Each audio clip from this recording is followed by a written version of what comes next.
presented by Virat Music. मांगै छी अचरा पसार तधे को बेटा है छठी माई मांगै छी अचरा पसार। बोलो बोलो छठी मैया की। रोजे रोजे मांगै छ हमरा पढ़ै छ सासू हमर गाय। रोजे रोजे मांगै छ हमरा पढ़ै छ सासू हमर गाय। दधे एगो बेटा है छठी माई मांगै छी अचरा पसार। दधे एगो बेटा है छठी माई मांगै छी अचरा पसार। रोजे रोजे मांगै छ हमरा पढ़ै छ सासू हमर गाय। रोजे रोजे मांगै छ हमरा पढ़ै छ सासू हमर गाय। दधे एगो बेटा है छठी माई मांगै छी अचरा पसार। दधे एगो बेटा है छठी माई मांगै छी अचरा पसार। अभी आप सुन रहे हैं मदना से विराट म्यूजिक की शानदार प्रस्तुति। मांगै छी अचरा पसार। मांगै छी अचरा पसार। उलहन दही छ परोसनी लही छ हमरा दबार।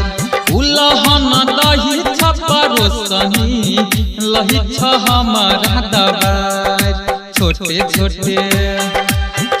छोटे बात है छठी मैया दै छ हमारा रोआई। छोटे छोटे बात है छठी मैया दै छ हमारा रोआई। रोजे रोजे मांगै छ हमरा पढ़ै छ सासू हमर गाय। रोजे रोजे मांगै छ हमरा पढ़ै छ सासू हमर गाय। दधे एगो बेटा है छठी माई मांगै छी अचरा पसार। दधे एगो बेटा है छठी माई मांगै छी अचरा पसार।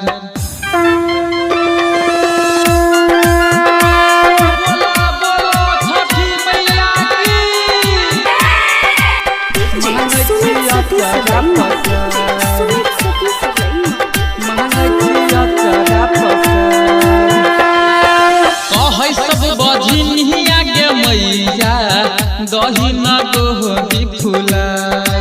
कहै सब बझिनिया गे मैया दही न गोभी फुलाय।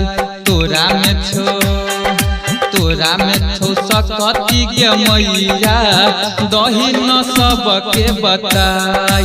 दधे एगो बेटा के छठी मैया मांगै छी अचरा पसार। रोजे रोजे मांगै हमरा पढ़ै सासू हमर गाय। रोजे रोजे मांगै हमरा पढ़ै सासू हमर गाय। दधे एगो बेटा के छठी मैया मांगै छी अचरा पसार। दधे एगो बेटा के छठी मैया मांगै छी अचरा पसार।